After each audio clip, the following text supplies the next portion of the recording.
ada. Jadi sifat ada tu, sifat wujud tu dinamakan dia dengan sifat nafsiyah. Sifat nafsiyah. Apa maksud sifat nafsiyah tu? Nisbah kepada nafsun dengan makna zat.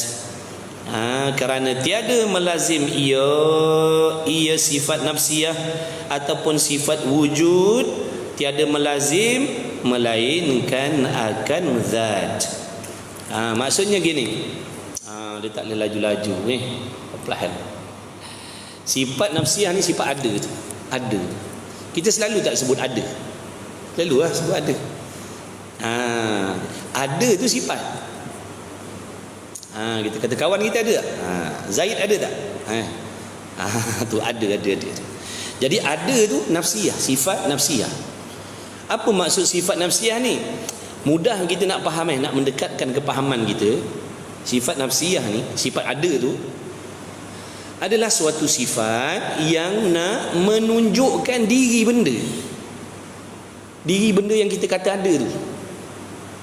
Diri benda yang kita kata ada tu. Contoh tadi kawan kita namanya Zaid, kita kata ada Zaid ataupun Zaid tu ada. Zaid ada, kita cakap kan Zaid ada. Ataupun ada Zaid. Bila kita sebut ada Zaid, ada tu sebenarnya nak menunjukkan, nak menerangkan, nak menyatakan, nak menceritakan kepada kita tentang diri si Zaid tu bagaimana. Boleh faham tak sakat tu? Bila kita sebut ada Zaid, serta-merta di dalam fikiran dan hati kita kefahaman yang menuju kepada diri si Zaid tu. Contohnya kita memang kenal Zaid ni, bukan sekadar nama dia kita tahu, bahkan paras rupanya, keadaan fizikal dia, perangainya. Makna kita kenal betul-betul Zaid ni, makna kita dah ada ilmu, kita dah ada pengetahuan tentang Zaid tadi. Memang kenal, bukan nama je kita tahu, bukan kita tahu nama je, memang kenal sungguh si Zaid ni. Jadi apabila kita sebut gini, Zaid ada, apa yang terus tergambar dalam fikiran kita? Bertukar tak dengan Omar? Bertukar tak? Tak bertukar dengan Omar.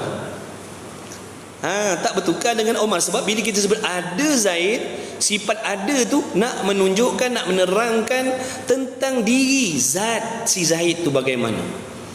Bila sebut Zaid, serta-merta dalam fikiran dan hati kita, orangnya begini, bentuknya begitu, warna kulitnya begini, perangainya begini dan sebagainya. Itu bagi orang yang kenal si Zaid, orang yang kenal. Kalau orang yang tak kenal Zaid, boleh jadi kalau kita kata ada Zaid, boleh jadi dia bertukar dengan Omar, boleh jadi. Sebab dia tak kenal Zaid tu. Dia tak tahu diri si Zaid tu bagaimana, rupanya, kulitnya, tubuhnya, perangainya, akhlaknya macam mana kita tak tahu. Bila orang kata ada Zaid, boleh jadi kita bertukar dengan Omar, bertukar dengan orang lain. Sebab tu mengenal tu tadi penting. Mengenal sesuatu tu pun penting. Ini saya nak buat kiasan supaya nak memberi faham.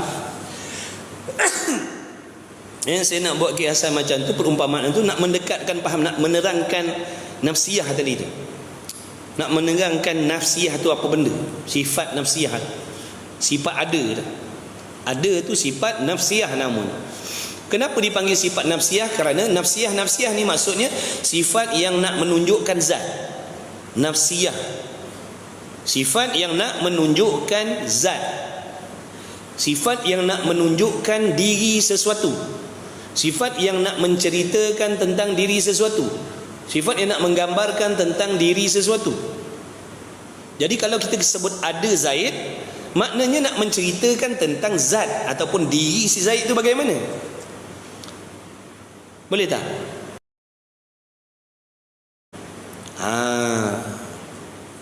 Contohnya kita semua kenal Zaid. Saya kata tadi dekat luar tu, saya tengok Zaid ada kat luar. Kat pintu masuk tu, Petronas. Saya masuk, saya tengok Zaid ada kat situ. Maknanya bila tuan-tuan dengar Zaid tu ada, serta-merta nampak diri Zaid tadi dah. Kenal dah sangat-sangat, faham sangat-sangat dah. Oh, yang badan besar tu, contoh. Oh, yang kulit dia putih tu. Oh, yang akhlak dia baik tu. Tapi kalau tuan-tuan tak kenal, abang-abang tak kenal Zaid, masalah. Itu akan jadi masalah, nanti akan bertukar dengan diri orang lain. Saya kata kat luar tadi sebab tu saya nak masuk, saya tengok ada Zaid. Abang-abang ni tak tahu Zaid tu macam mana sifat dia. Dengar nama lama dah. Tapi tuan punya diri sifat dia tak pasti. Jadi akan bertukar dengan orang lain ataupun tercari-cari. Zaid mana? Boleh tak? Kita tukar lain. Ada durian. Nampak apa? Bila saya sebut ada durian, nampak apa dalam fikiran? Bertukar tak dengan buah pisang? Tak bertukar kan? Sebab kita alim tentang durian. Sebab kita alim, makna kita tahu, kita kenal durian tu apa benda, dirinya, zatnya, bahkan rasa dia pun kita faham. Okey? Ada tak sini yang suka makan asam? Asam. Kalau saya, asam saya sukalah. Asam gelubi contoh. Jeruk gelubi. Ada abang ni cakap tadi, Ustaz kan lepas kelas kan tunggu saya ada asam gelubi nak bagi Ustaz ni. Keluar air liur, serta-merta keluar air liur. Serta-merta keluar air liur. Sebab apa tu? Saya tersangat kenal yang nama asam gelubi tadi. Bukan sekadar nama ni, bahkan rasa dia pun saya faham. Dia takkan bertukar dengan benda lain. Nampak tak? Jadi masalah dia sekarang, bila kita sebut ada Allah, ini masalah. Ini masalah. Bila kita sebut ada Allah, tiba-tiba kita tak tahu, tak gerti, tak faham, tak kenal sifat-sifat yang ketentuan dengan Allah. Ini masalah. Nampak tak? Kalau macam kata tadi, ada Zaid, kita nampak dah diri Zaid ni bentuknya gini yang selayaknya dengan diri si Zaid. Dia takkan bertukar dengan Omar, takkan bertukar dengan Ashraf dan sebagainya. Tapi bila kita sebut ada Allah, di sinilah masalah bagi kita yang tidak mengenal sifat-sifat yang ketentuan dengan Allah. Apa yang ada dalam fikiran kita, yang serta-merta datang dalam fikiran dan hati kita apabila kita sebut, bila kita menyebut ada Allah, apa yang serta-merta ada dalam fikiran kita. Inilah sebabnya penting dan bahkan wajib kenal Allah Ta'ala tu. Wajib kenal sifat Allah tu bagaimana. Yang dikatakan Allah ni zat yang bagaimana sifat dia. Sebab bila kita sebut ada, dia akan menunjukkan diri benda tu. Ada Zaid, dia tak bertukar dengan Omar. Ada asam gelubi, dia tak bertukar dengan durian. Betul tak? Bila kita sebut ada Allah, maka jangan ditukarkan dengan yang lain. Contoh bila sebut ada Allah, yang ada tangan tu, rosak tak akidah dia? Bila sebut ada Allah, yang duduk ke atas langit tu, rosak akidah dia. Bila sebut ada Allah, yang bentuk dia besar sangat, yang besar sangat, diri tubuh dia besar sangat. Itu yang datang dalam fikiran kita serta-merta. Andai kata kefahaman, pengetahuan kita tersalah tentang Allah, itu yang bahaya. Sebab kita ni rata-rata sebut ada Allah. Tak ada orang tak kata tak ada Allah. Kalau tanya, kau percaya tak ada Allah? Ya, percaya. Allah ada tak? Mesti dia kata ada. Tapi kepahaman dia tu, apa yang dia faham tentang zat Allah tu, kalau kepahaman dia betul, alhamdulillah. Masalahnya kalau kefahaman dia tentang Allah tu salah, nampak tak? Ini masalah. Bila sebut ada Allah, serta-merta dalam fikiran dan hatinya sesuatu perkara yang tidak sepatutnya dengan Allah. Sebab itu yang dia faham. Boleh tak? Ada Allah, yang ada tangan tu. Sebab itu yang dia faham. Itu yang dia faham. Makna zat Allah ni bertangan, zat Allah ni bertubuh, zat Allah ni berwarna, zat Allah ni berbentuk, zat Allah ni bertempat. Maka apabila sebut ada Allah, itu yang serta-merta datang dalam fikiran dia. Sebab sifat ada tu adalah sifat nafsiyah, yakni sifat yang nak menunjukkan kepada diri sesuatu. Sebab itulah wajib kita mengenal Allah Ta'ala tu. Takut-takut bila sebut ada Allah, kita faham benda yang lain yang tak sepatutnya, yang tidak ada kena mengena dengan Allah. Jadi sifat ada tu namanya sifat apa? Nafsiyah. Kalau orang tanya nafsiyah tu sifat apa? Apa maksud sifat nafsiyah? Tahu dah ni, sifat nafsiyah ada berapa? Ada satu je. Yang pertama tu lah wujud tu. Sifat nafsiyah satu tu, yang pertama tu wujud tu, sifat nafsiyah. Ada. Jadi ada ni diletakkan nama, dipanggilkan dengan sifat nafsiyah. Kenapa pula panggil ada tu sifat nafsiyah? Kerana sifat ada tu nak menunjukkan diri benda. Kalau diri makhluk lah. Kalau kita kata ada Allah, nak menunjukkan, nak menerangkan tentang zat Allah lah. Bagaimana sifat Allah Ta'ala tu, zat Allah tu bagaimana sifat dia? Bertempat ke? Zat Allah tu sifat dia apa? Zat Allah, diri Allah tu sifat dia apa? Bertempat ke? Berbentuk ke? Berwarna ke? Bertubuh ke? Berbahan ke? Berjirim, berjisim ke? Ataupun macam mana? Inilah sebabnya kita ni wajib mengetahui sifat-sifat yang layak dengan zat Allah. Boleh tak cakap tu? Kalau kita tak nak belajar macam mana? Kalau kita tak nak belajar, kalau kita tak nak ambil tahu tentang zat Allah ni, sifat dia bagaimana, apa yang ada dalam fikiran kita waktu kita menyebut Allah? Apa yang ada dalam fikiran kita waktu kita berdoa contohnya? Sambil kita minta ya Allah, ya Allah, apa yang ada dalam hati kita waktu kita menyebut ya Allah tu bagaimana? Kalau waktu kita berdoa contohnya ya Allah, ya Allah, ya Allah, ya Allah, sambil-sambil doa, sambil-sambil kita memahami bahawasanya Tuhan yang kita seru, yang kita sebut ya Allah, satu zat yang sedang duduk atas langit ni, makna aku sedang minta kepada Tuhan yang duduk atas langit ni. Sebab itu yang dia faham. Dia faham zat Allah ni sifatnya atas langit, duduknya di atas langit sana. Rosak akidah. Jadi bagi orang yang belajar mengenal sifat-sifat yang layak dengan Allah, yang mustahil bagi Allah, yang harus bagi Allah, maka apabila mereka menyebut ada Allah, ataupun waktu mereka menyebut ya Allah, ataupun mereka mendengar orang menyebut Allah, maknanya kefahaman yang tepat, yang betul, yang selayaknya ada di dalam hatinya. Bila sebut ya Allah, dia faham dah zat yang maha suci dari bertempat, zat yang maha suci daripada segala sifat kekurangan, zat yang maha suci daripada berjirim, berjisim dan sebagainya, zat yang harus membuat sesuatu, zat yang tidak wajib membuat sesuatu, zat yang mustahil bersifat dengan jahil, zat yang mustahil bersifat dengan lupa dan sebagainya. Ini kembali kepada kefahaman kita. Jadi bila kita dah belajar, tahu dah, sebut Allah, faham dah Allah tu apa sifat dia. Kalau tak belajar, salah faham, bila sebut Allah, setiap kali dia menyebut Allah, setiap kali itulah rosak akidah dia. Bahaya tak? Bahaya.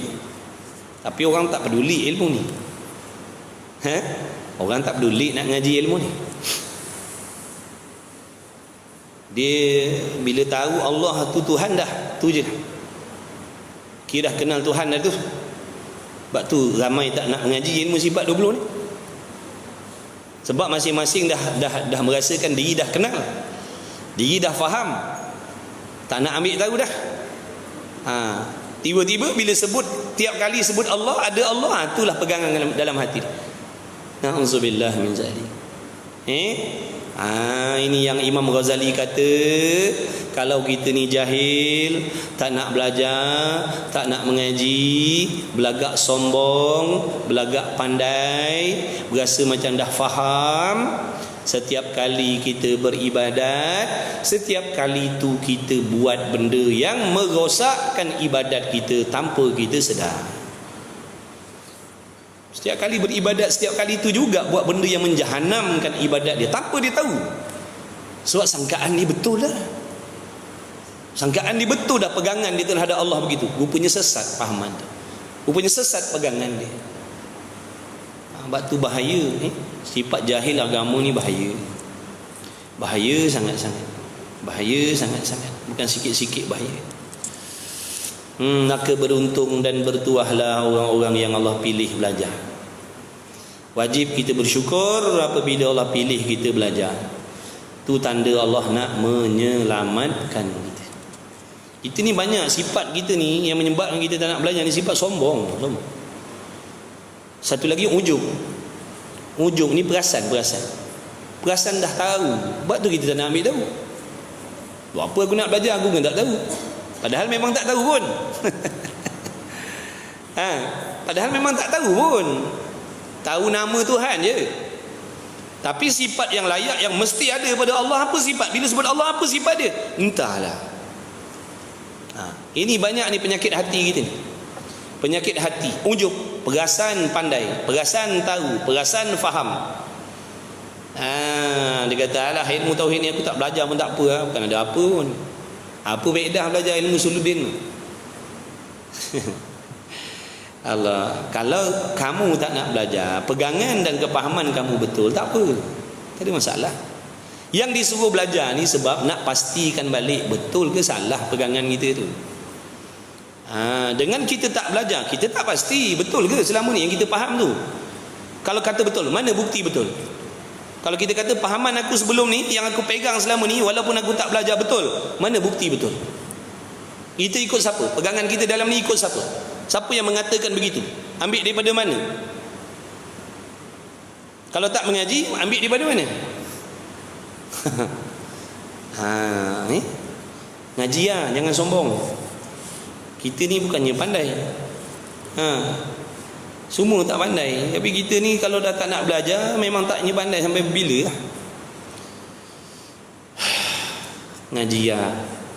Mudarat ni yang kita sebut bahaya-bahaya ni, bahaya yang jenis tak nampak. Bukan sini nampak bahaya ni, nak mati besok. Bahaya rosak akidah ni bila sakaratul maut besok baru kita akan nampak bahaya ni. Sekarang tak nampak. Sebab tu kita relax je, tak kenal Tuhan, tak semayang, dedah aurat, tak nak mengaji, tak ada mudarat pun. Makan boleh, kerja boleh, gaji dapat, allowance dapat, tak ada apa pun, okey je, bahagia je hidup. Sebab bahaya ni, bahaya yang jenis tak nampak dengan mata kepala. Bahaya yang boleh dilihat dengan mata hati. Jadi tak peliklah bila dah mata hati kita kabur, mata hati kita buta, memang takkan nampak mudarat akhirat. Sama macam mata kepala ni ya. Kalau mata kepala ni buta, tak nampak longkang, tak nampak gaung, tak nampak apa. Kalau ni buta ni, mata celek ni, mata ni buta tak nampak. Orang kata wahyu depan tu, mana ada. Gaung depan tu, mana ada, tak nampak. Jadi kita ni jalan terus, dah lah sombong, dah lah buta sombong pula. Orang kata gaung kat depan tu, mana ada kita pun jalan, terjun gaung. Begitulah juga kalau gabun mata hati. Gabun mata hati tu, Tok Guru dah ingatkan, jangan tak mengaji, bahaya. Jangan tak kenal Allah, bahaya. Mana ada, kita jalan terus, habis. Allahu Akbar. Mudah-mudahan Allah buka pintu hati, mudah-mudahan Allah bagi taufik, mudah-mudahan Allah pilih kita belajar mengaji supaya selamat dunia, selamat akhirat. Amin ya Allah. Yang tak mengaji, mudah-mudahan Allah tarik mengaji. Yang tak belajar, mudah-mudahan Allah tarik belajar. Kita yang dah belajar ni, alhamdulillah, ni semata rahmat Allah. Minta Allah kekalkan nikmat belajar sampai kita mati. Sebab kita tak pasti lagi, esok lusa kita tak pasti lagi boleh belajar tidak. Betul tak? Ini rahmat Allah je. Bukan kekuatan kita, bukan. Tapi kita nak juga orang-orang lain diberi petunjuk, dapat petunjuk juga, berpeluang belajar juga, agar sekalian kita ni selamat. Supaya kita ni selamat semua. Kecuali orang sombong. Orang sombong tak dapat lah kita nak tolong macam mana. Itu sifat yang pertama tu, namanya sifat apa tadi? Nafsiyah. Faham baik-baik, Dekat tempat lain pun sama. Dalam kitab tauhid lain pun sama je. Faham dekat sini, faham dekat kitab tauhid lain sama je. Sebab tu saya selalu tekankan, faham baik-baik, buat nota, buat catatan. Kalau nak rakam, nanti boleh ulang kaji balik begitu. Faham sini, fahamlah. Nanti kalau andai kata ada rezeki alih kitab lain, ganti kitab lain, contoh ngaji, benda ni juga yang nak dihuraikan. Cuma bahasan dia, ayatnya lain, boleh jadi ringkas sikit ataupun panjang lebar sikit, tapi maksudnya sama. Maksud dia sama je. Faham sini, faham balik. Tak faham sini, tak faham balik. Jadi ada peluang ngaji ni, gunakan betul-betul. Gunakan baik-baik. Sebab kita tak banyak waktu belajar. Kita tak banyak waktu duduk dalam majlis ilmu, kita tak banyak waktu. Ada sekejap-sekejap je. Maka gunakan baik-baik. Manfaatkan betul-betul. Kalau ada peluang belajar walaupun seketika, tapi kita gunakan, manfaatkan betul-betul, insya-Allah menjadi.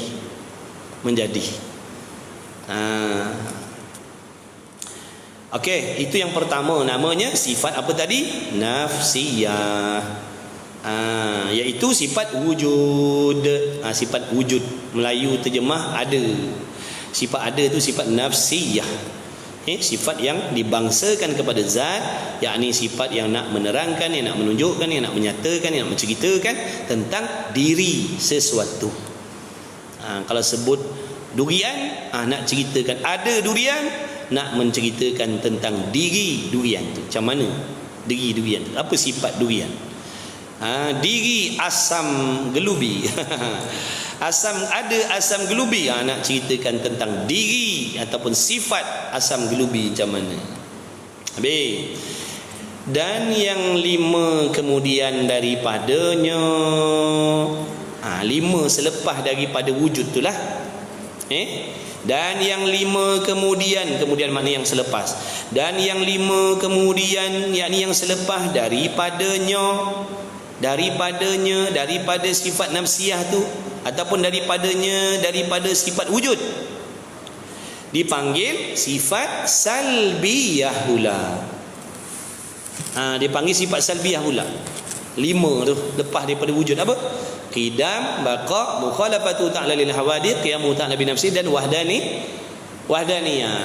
Jadi 5 sifat yang selepas daripada wujud tu dipanggil sifat salbiyah. Panggil sifat salbiyah pula. Kenapa pula panggil salbiyah? Apa maksud salbiyah ni? Tadi nafsiyah faham dah, insya-Allah, jangan lupa. Ingat sampai bila? Nanti kalau kawan tanya, kita boleh jawab.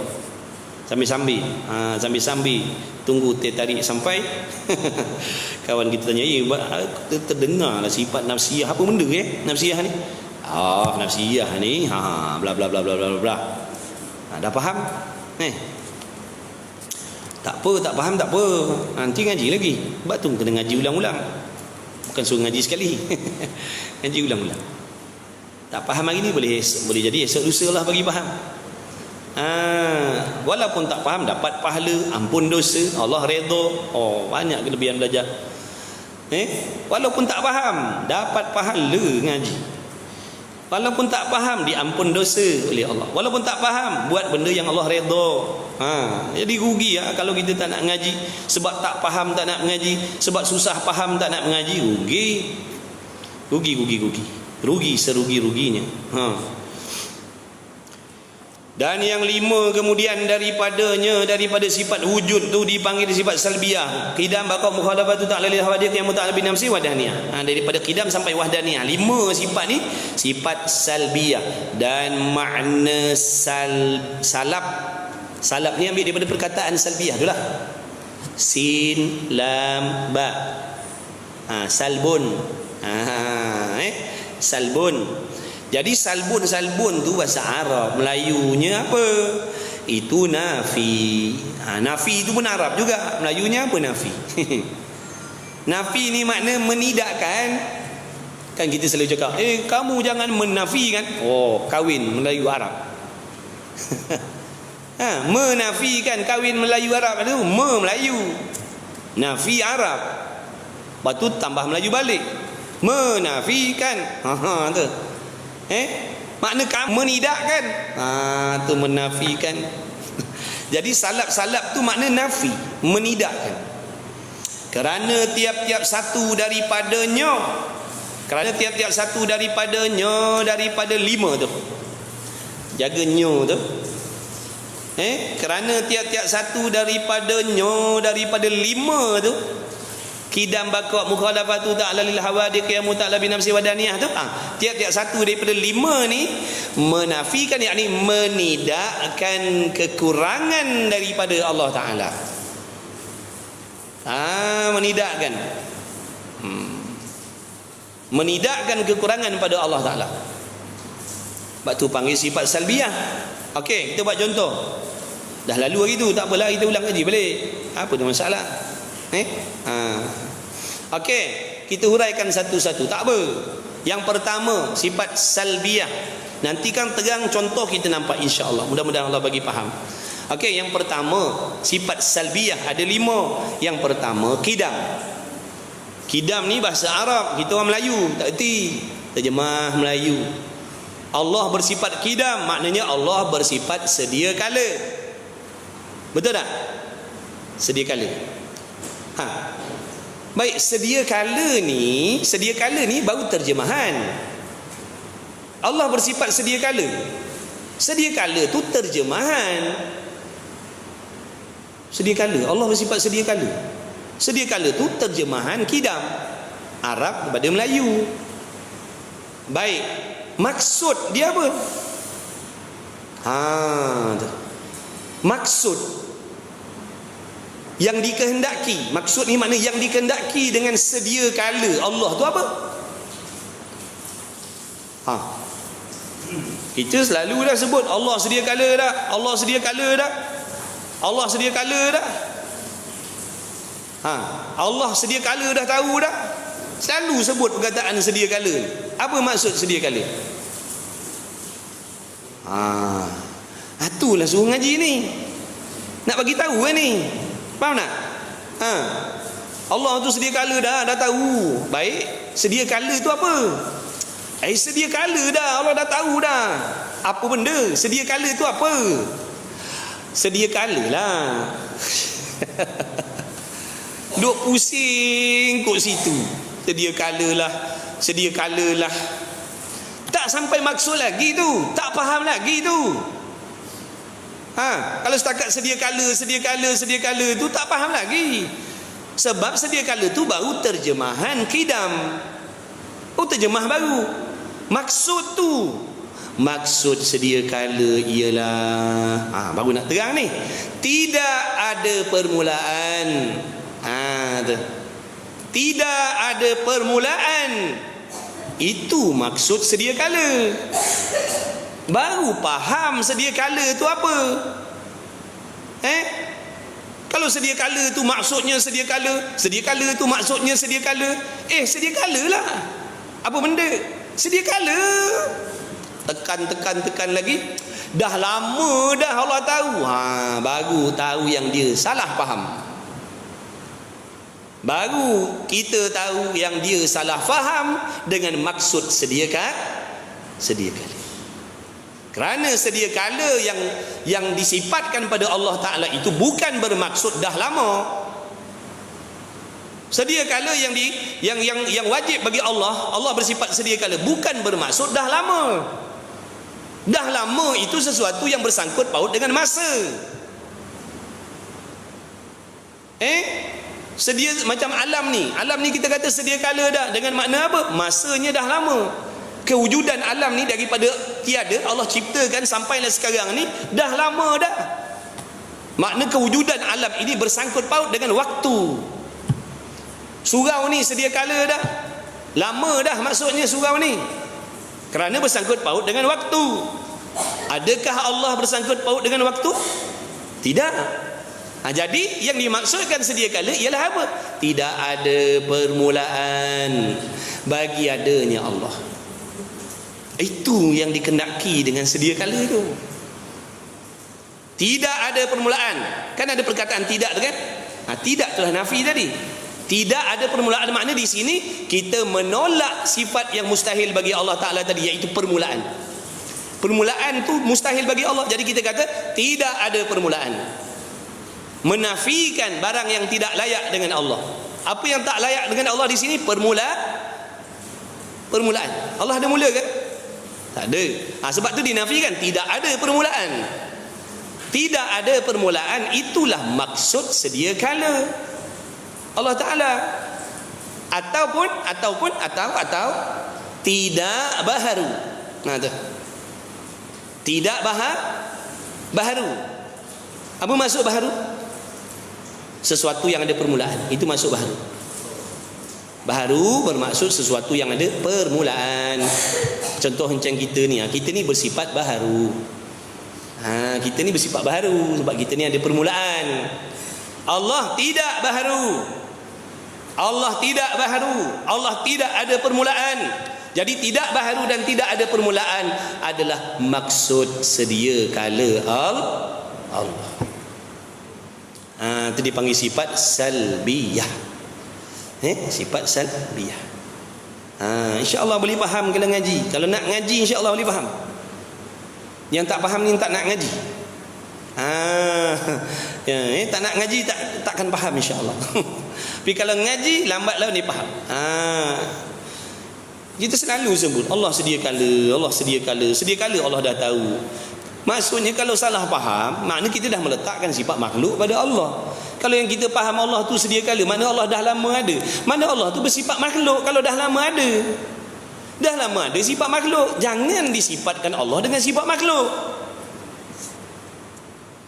Jadi bila kita belajar baru faham. Maksud lain kali bila kita sebut sedia kala faham dah. Mana sedia kala Allah ni makna Allah tak ada permulaan, Allah tidak baharu. Bukan Allah dah lama ada. Dah lama ada salah faham, salah pegangan. Salah pegangan rosak iman. Jangan buat main-main ni ilmu akidah ni. Ilmu nombor 1 orang tak nak mengaji. Ilmu nombor 1 orang tak nak mengaji. Padahal ni nombor 1 kena tahu sebelum kena tahu yang lain-lain. Sebab benda ni cerita pasal akidah. Akidah rosak semayang jam. Akidah rosak puasa jadi apa? Akidah rosak haji jadi apa? Tapi inilah ilmu nombor 1 orang buat tak peduli. Sebab masing-masing ujub, perasan dah tahu, dah kenal dah faham dah Allah Ta'ala. Padahal salah faham tentang Tuhan. Salah faham tentang Tuhan bukan kecil-kecil anak punya dosa tu. Kan dosa besar je, rosak akidah, na'udzubillah min zalik. Marilah belajar. Marilah belajar. Mari. Marilah belajar. Moga Allah selamatkan akidah kita. Moga Allah perbetulkan kefahaman kita. Kita nak Allah terima amalan kita. Allah takkan terima amalan orang yang salah faham tentang Allah. Allah takkan terima amalan orang yang salah pegangan tentang Allah. Kita nak Allah terima amalan kita tapi pegangan kita tentang Allah salah. Macam mana Allah nak terima amalan kita? Ingat main buat Allah terima je ke? Ingat macam tu asalkan buat Allah terima. Sifir mana kita pakai? Nak Allah terima ada syarat. Akidah mesti betul, ikhlas mesti betul, rukun mesti betul, syarat mesti ada. Bukan asalkan buat. Itulah sebabnya kita ni kalau tak nak mendengar, tak nak mengaji, ambil tak penting belajar ilmu agama ni, besok kita menyesal. Pasti menyesal punya. Pasti menyesal. Percayalah. Pasti kita semua akan menyesal, dan penyesalan tu sampai bila-bila. Na'udzubillah. Kecewa kita bila besok mati baru tahu amalan kita Allah tolak semua. Menyesal kita kalau aku tahu dulu aku belajar, kalau aku tahu dulu aku mengaji. Tapi dah banyak dah ulama dah pesan kita belajar, mengaji. Kita cakap nanti lah. Mati datang tak nanti. Mati datang tak nanti. Banyak orang menyesal besok di hari kiamat sebab menangguh-nangguhkan belajar. Nanti belajar, nanti ada masa belajar, nanti. Mati. Tak sempat belajar. Macam mana nak jawab? Sebab tu jangan tangguh-tangguh. Kita kena bagi masa kita. Wajib kita uruskan masa kita supaya kita boleh belajar ilmu yang wajib-wajib. Wajib menjaga amalan. Wajib buat amal dengan sah, bukan asalkan buat. Amal nak sah ni ada benda-benda penting yang kita mesti kena tahu. Sebab amal ni bukan kita punya. Amal ni Allah punya, perintah Allah. Kita nak bekerja sini pun ada undang-undang kan? Boleh kita nak buat mandai-mandai sendiri? Tak boleh. Begitulah juga dengan ibadah yang lebih besar daripada urusan dunia ni. Ada syaratnya, ada rukunnya, ada peraturannya. Kita tak boleh buat sesuka hati. Disuruh belajar ni supaya kita tahu peraturan-peraturan yang Allah tetapkan dalam ibadah tadi, supaya ibadah kita betul dan Allah terima. Tapi kita tak nak. Tanggapan kita, ibadat ni asalkan buat, ikut selera masing-masing. Mana boleh tuan-tuan? Buka buku baru lah. Buka buku baru. Yang tak belajar, belajarlah. Sebelum nanti kita menyesal selama-lama, baik kita belajar sekarang. Uruskan masa kita. Waktu cari rezeki, waktu cari ilmu. Cari rezeki untuk keselamatan dunia, cari ilmu untuk kesenangan akhirat. Kan kita mukminin, kan kita orang yang beriman, orang yang yakin adanya hari kiamat. Dan hari kiamat tu apa? Belajar. Ini persiapan mati kita ni. Belajar agama ni persiapan mati. Dia kena gabung dulu. Amal campur ilmu. Ilmu campur amal baru jadi bekal mati. Kalau amal saja tanpa ilmu, dia takkan jadi bekal mati. Beramallah macam mana, dia takkan jadi bekalan mati kita. Kalau sekadar kita nak beramal aja, macam-macam kebaikan kita nak buat, tapi ilmu kita tak nak peduli, jangan ingat jadi bekalan mati kita. Takkan jadi bekalan mati kita. Allah tak terima amal yang salah. Ataupun nak berilmu je, nak mengaji je, beramal tidak pun tak jadi. Wajib dua-dua ni. Wajib menuntut ilmu dan wajib amalkan. Baru insya-Allah jadi bekal. Kita nak beramal tak nak mengaji, tak ada bekal. Tak ada bekal. Takkan ada bekal kita. Cuma syaitan membisikkan dalam hati kita, kau dah banyak bekalan, kau dah banyak semayang, kau dah banyak amal, kau dah banyak ini. Bisikan syaitan, waswas syaitan, yang membisikkan benda-benda tu dalam hati kita supaya kita selesa dengan keadaan kita yang tak belajar. Itu antara permainan syaitan, perhiasan syaitan dalam hati kita. Dia menghiaskan hati kita dengan puji-pujian yang konon-kononnya kita ni dah banyak amal yang Allah terima, padahal hakikatnya belum ada satu lagi pun yang amalan kita Allah terima. Sebab kita buat tanpa ilmu. Na'udzubillah min zalik. Sedarlah kita semua. Itu peringatan untuk diri saya sendiri khususnya, anak isteri saya khususnya, dan sahabat-sahabat antum semua yang saya kasihi sekalian. Beringatlah, kita ni semuanya akan mati. Wajib buat amal. Amal pula wajib mesti betul. Jadi belum terlambat lagi. Nisbah kita yang hidup belum terlambat lagi. Tapi jangan buat lambat-lambat dah. Jangan buat lambat-lambat dah. Belajar yang belum belajarlah. Tauhid untuk akidah, fiqh untuk syariat kita, tasawuf untuk amalan hati kita. 3 ni jangan tinggal. Carilah mana-mana guru yang kita selesa nak mengaji dengan dia, gilah mengaji. Jangan tak mengaji. Supaya kita selamat, anak bini kita Allah selamatkan nanti. Baik, itu yang pertama. Sifat apa tadi? Salbiyah. Qidam. Yang kedua apa? Baqa'. Baqa' tu sifat salbiyah juga. Okey, baqa' bahasa Arab, terjemah Melayu kekal. Allah bersifat kekal. Baik, apa yang dimaksudkan kekal Allah Ta'ala tu? Ada yang faham kekal Allah dengan makna Allah tu lama lagi ada. Salah kalau begitu. Allah tu kekal, maksudnya Allah tu lama lagi ada. Salah faham tu. Sesat fahaman tu. Kekal dengan makna tidak binasa. Itu yang dimaksudkan dengan kekal Allah. Allah bersifat kekal dengan makna Allah tidak menerima binasa. Baru boleh faham maksud kekal tadi. Kalau tak dihuraikan dengan tidak binasa, kita takkan faham maksud kekal Allah tu apa. Kita akan salah faham. Ramai yang salah faham. Allah Ta'ala tu bersifat kekal. Apa maksudnya? Allah tu lama lagi ada. Tak tahu berapa ratus ribu bilion tahun lagi Allah tu akan ada. Faham macam tu mana salah lah. Allah tak bersangkut paut dengan masa. Jadi yang dikehendaki dengan kekal Allah ialah tidak binasa, selama-lamanya tidak menerima binasa. Itu yang dimaksudkan dengan Allah bersifat kekal. Bukan Allah dah lama lagi ada, bukan, salah. Kemudian wujud kidam baqa mukhalafatu ta'ala lil hawadith. Bersalahan Allah Ta'ala dengan segala sesuatu. Apa maksudnya? Maksud Allah Ta'ala bersalahan dengan makhluk ni, maksudnya yang dikehendaki ialah apa? Allah tidak serupa dengan segala sesuatu pada pihak zat, sifat dan perbuatannya. Zat Allah tidak serupa dengan zat makhluk yang berjirim, yang berjisim, yang bertempat. Sifat Allah tidak serupa dengan sifat-sifat makhluk, yang mana sifat makhluk ni dijadikan, sifat makhluk ni binasa, sifat makhluk dipanggil arad, duduk menumpang pada jirim jisim yang bertempat. Kemudian perbuatan Allah tidak sama dengan perbuatan makhluk, yang mana perbuatan makhluk tidak boleh memberi bekas, perbuatan makhluk tidak boleh memberi kesan baik ataupun kesan buruk, manfaat ataupun mudarat, tetapi perbuatan Allah memberi manfaat dan memberi mudarat. Itu contoh. Kemudian apa? Mukhalafat ta'ala li wahdaniyah. Mukhalafat ta'ala li wahdaniyah, qiyamuhu ta'ala bi nafsi. Berdiri Allah Ta'ala dengan sendiri. Apa maksudnya?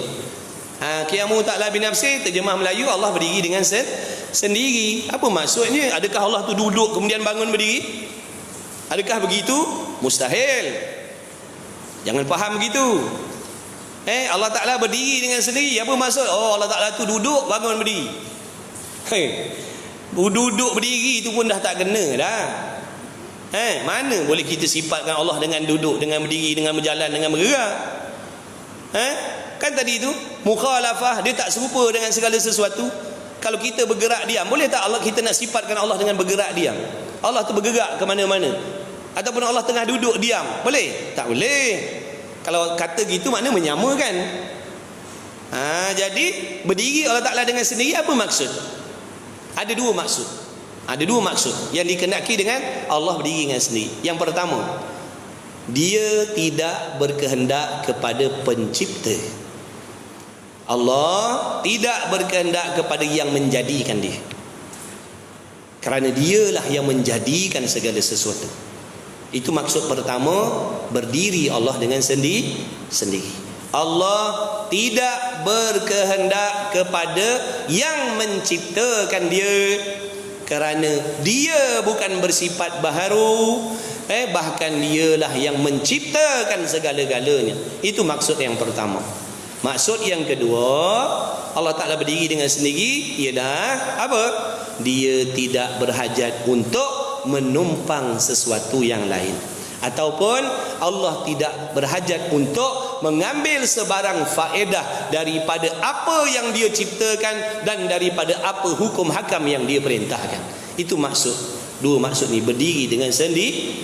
Allah tidak mengambil sebarang faedah daripada apa yang dia ciptakan, dan dia tak mengambil faedah daripada hukum hakam yang dia perintahkan. Sebab apa? Kerana dia bersifat dengan istighna, dia bersifat dengan maha kaya, dengan makna dia tak berkehendak dan tak berhajat kepada sesuatu, bahkan dia bersifat dengan sempurna. Sebab tu Allah tak berhajat dengan kita. Allah tak berhajat dengan ketaatan kita. Kita tak nak taat, tak ada masalah pada Allah. Allah suruh mengaji, kita tak nak mengaji, tak ada mudarat pada Allah, tapi mudarat pada kita. Allah suruh ibadah, kita tak nak, tak ada mudarat pada Allah, mudarat pada kita. Sebab Allah tak berhajat dengan kita pun, tapi kita berhajat dengan Allah. Betul tak? Betul tak? Hari ni berapa banyak Allah tolong kita? Perasan tak? Daripada malam tadi sampai ke tempat kerja ni, siapa yang menolong, menggerakkan anggota kita, menggerakkan akal kita, yang hari ni kita boleh selesaikan pekerjaan kita? Bukankah ditolong oleh Allah? Nampak tak? Kita sentiasa berhajat kepada Allah, tapi Allah tak berhajat dengan kita. Sebab tu siapa yang taat dia untung, siapa yang tak nak taat dia rugi. Jangan kita berasa kalau kita tak taat tu melemahkan Tuhan, ataupun bila kita taat menambahkan kehebatan Tuhan sebab kita taat. Allah tak mengambil faedah langsung dengan apa yang diciptakan, dengan apa yang diperintahkan. Sebab dia sempurna. Itu sifat Tuhan. Itulah Allah yang kita duk sebut tu. Itulah sifat dia. Kita tak nak taat, dia tak ada masalah. Tunggulah azabnya besok kalau boleh tangguh. Allah suruh ngaji tak nak ngaji, Allah suruh sembahyang tak nak sembahyang, tunggulah azab dia besok. Allah bagi pening migrain kepala pun dah menonggeng kita. Allah bagi migrain menonggeng kan. Allah bagi sakit gigi, mengarung tak? Bukan bagi api. Allah bukan bagi api dah, bagi sakit. Bagi sakit dia, tak kerja kita. Nak dengar orang bersembang pun, gigi jauh. Aku sakit gigi. Sakit gigi. Nampak tak? Itu pun tak tahan. Itu pun tak tahan. Macam mana sakaratul maut besok? Macam mana dalam kubur besok? Kalau dah jenis sakit macam tu pun menonggeng kita dah. Allah uji dengan masalah, terkejut bunuh diri dah. Allah uji masalah duit, masalah rumah tangga, terkejun bangunan, terkejun jabatan. Lemah kita. Allah uji dengan masalah, belum uji dengan api lagi. Pun tak tahan dah kita. Sebab tu Allah tak peduli kalau kita tak nak tahan, tak ada masalah pada Allah. Tapi masalah besar pada kita besok. Kita takkan tertanggung. Benda tu benar, bukan benda dongeng, bukan khayalan. Jadi pastikan perjalanan kita atas dunia ni betul. Allah tak melarang kita nak mencari kehidupan, tapi yang Allah larang mencari kehidupan, keselesaan dan membelakangkan Allah. Itu Allah murka macam tu. Kita hanya nak mencari nikmat atas dunia, tapi yang memberi nikmat punya perintah kita buat tak tahu. Itu Allah benci. Jangan sampai macam tu. Makna dunia kena usahakan juga sekadar, dan akhirat wajib diusahakan. Sebab itu bekalan untuk kehidupan kita yang sebenar-benar besok selepas mati. Tak ada orang yang kekal menongkak langit sampai bila-bila. Langit tu pun binasa besok. Itulah tadi sebab dipanggil sifat apa? Sabiah. Jadi perasan tak tadi kita terjemahkan maksud ni dengan perkataan tidak baharu, tidak ada permulaan, tidak binasa, tidak serupa, tidak berkehendak, tidak berhajat, tidak berbilang-bilang. Sebab itulah dipanggil sifat salbiyah, sifat yang menidakkan perkara yang tidak layak dengan Allah. Semua ada perkataan tidak. Itu menunjukkan salbiyah. Wallahu a'lam. Mudah-mudahan Allah Ta'ala bagi taufik kita. Mudah-mudahan dengan berkah majlis ilmu Allah ampunkan segala dosa-dosa kita, kedua ibu bapa kita, ahli keluarga kita. Mudah-mudahan Allah bagi taufik. Allah pilih kita belajar, Allah pilih kita mengaji, Allah pilih kita istiqamah. Mudah-mudahan Allah selamatkan kita dunia akhirat. Amin ya rabbal alamin. Bismillahirrahmanirrahim. Alhamdulillah wassalatu wassalamu ala Rasulillah. Allahumma rabbana anfa'na bima 'allamtana. Rabbana 'allimna alladhi ma yanfa'una. Rabbana faqih ahlana wa qarabatina fi dinina ma ahli kutubi wa sawa dzakar. Wa sallallahu ala sayyidina Muhammad. Alhamdulillahirabbil alamin. Taqabbalallahu minkum.